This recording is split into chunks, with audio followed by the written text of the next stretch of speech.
بسم الله الرحمن الرحيم. الحمد لله رب العالمين، والصلاة والسلام على خاتم الأنبياء والمرسلين نبينا محمد وعلى آله وصحبه أجمعین. اما بعد، اس عظیم مہینے میں قرآن مجید کے پیارے الفاظ اور خوبصورت انداز بیان پر غور و فکر کا درس جاری ہے. آج کی نشست میں اللہ تعالیٰ کے پیارے پیغمبر صلی اللہ علیہ وآلہ وسلم بہترین نمونہ ہے. کیسے بہترین نمونہ ہے، کس کے لیے ہیں، اور اس شرف کا حق کیسے ادا ہوتا ہے، کون سچا ہے اور کون محض دعوے دار ہے، آئیے دیکھتے ہیں. ارشاد باری تعالیٰ ہے: لقد كان لكم في رسول الله أسوة حسنة لمن كان يرجو الله واليوم الآخر وذكر الله كثيرا. سورة الأحزاب آیت نمبر 21. آئیے اللہ تعالیٰ کے اس پیارے فرمان پر غور و فکر کرتے ہیں اور ایک ایک لفظ کو الگ الگ سے بیان کر کے دیکھتے ہیں. لقد یقیناً تاکید کے ساتھ، کیونکہ اس میں دو مؤکدات ہیں، لام اور قد، یعنی جو بات ہونے جا رہی ہے وہ یقینی ہے، تو کان کھول کے سننا. کان لکم خصوصی طور پر تمہارے لیے. کانا فعل ماضی ناقص ہے، یعنی بغیر خبر کے جملہ ناقص اور نامکمل ہوتا ہے، اور اس فعل میں ہمیشگی کا معنی بھی پایا جاتا ہے، یعنی ماضی، حاضر اور مستقبل تینوں زمانے اس فعل کے معنی میں شامل ہیں. جیسا کہ اللہ تعالیٰ کا ارشاد ہے: وَكَانَ اللَّهُ عَلِيمًا حَكِيمًا، یعنی ہمیشہ. سبحان اللہ ہے جملہ فعلیہ، لیکن تجدید کے ساتھ ساتھ ہمیشگی کا معنی بھی موجود ہے. لکم تخصیص ہے، یعنی اے مومنو بالخصوص تمہارے لیے. کیا ہے تمہارے لیے؟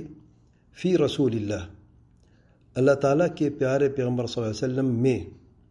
فی ظرفیہ ہے، یعنی ہر معاملے میں، عقیدے میں، عبادات میں، معاملات میں، سلوک میں، اخلاق میں، ہر اعتبار اور ہر معاملات میں رسول اللہ فرمایا، کیونکہ ان کو یہ شرف حاصل ہے کہ اللہ تعالیٰ کے پیارے پیغمبر صلی اللہ علیہ وسلم ہیں اور خطا سے معصوم اور محفوظ ہیں.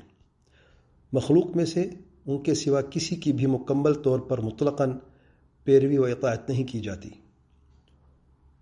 اسوۃ حسنۃ بہترین نمونہ ہے. پہلے وجہ اور معاملات کی تفصیل صرف دو لفظوں میں بیان فرمایا، فی رسول اللہ. پھر اصل بات بیان فرمائی کہ ان تمام معاملات میں بہترین نمونہ ہے، اور ان کے سوا نہ تو مکمل طور پر کسی کی پیروی کی جا سکتی ہے اور نہ ہی کسی اور کو مکمل طور پر بہترین نمونہ بنایا جا سکتا ہے. پھر بیان فرمایا کس کے لیے بہترین نمونہ ہے، کیونکہ دعوے دار بہت ہیں اور مستقبل میں بھی ہوں گے. لمن کانا، اس کے لیے جس نے. لمن صیغہ عموم ہے، یعنی ہر اس شخص کے لیے. کانا فعل ماضی ناقص ہے، یعنی جس نے ہمیشہ.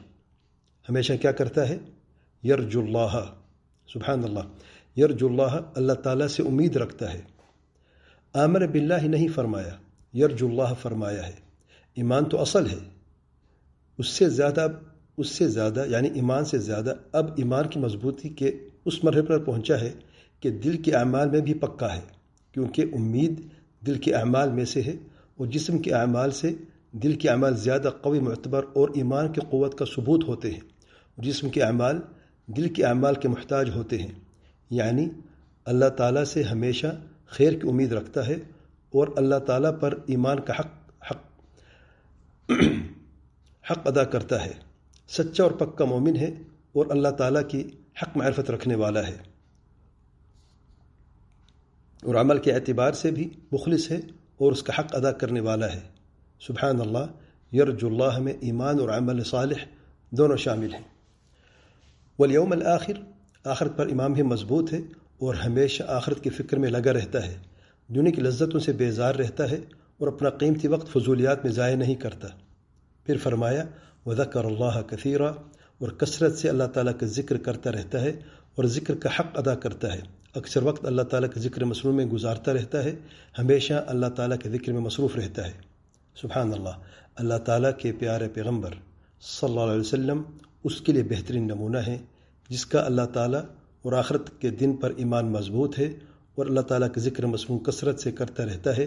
دو لفظوں میں موحد اور متبع سنت کے لیے ہی اللہ تعالیٰ کے پیارے پیغمبر صلی اللہ علیہ وآلہ وسلم بہترین نمونہ ہے، جو اپنی زندگی کے تمام امور میں اللہ تعالیٰ کے پیارے پیغمبر علیہ الصلاۃ والسلام کی پیروی کرنے کا حق ادا کرتا ہے، عقیدے میں، عبادات میں، معاملات میں، سلوک اور اخلاق میں، اور ہر اعتبار سے اتباع سنت اس کا نصب العین ہے۔ سوال یہ ہے کہ کیا ہمارا عقیدہ نبوی ہے؟ کیا ہماری نماز، زکوٰۃ، روزہ، حج اور عمرہ نبوی ہیں؟ کیا ہمارا جہاد نبوی ہے؟ کیا ہمارے اخلاق نبوی ہیں؟ کیا اتباع سنت ہمارا بھی نصب العین ہے؟ کیا واقعی اللہ تعالیٰ کے پیارے پیغمبر صلی اللہ علیہ وآلہ وسلم ہمارے لیے بہترین نمونہ ہے؟